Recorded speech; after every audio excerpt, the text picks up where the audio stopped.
Welcome. Today I am with LG NanoCell TV and I will show you 3 ways how you can switch on this TV. So the first method, I'll show you. I will zoom in a little bit. In this place we get the indicator, right?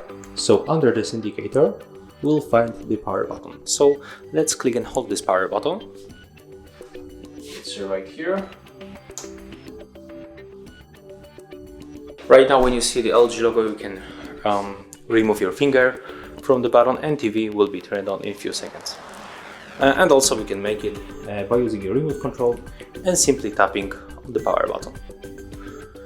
And right now I'm going to tap on it, bang, and the TV will be turned on.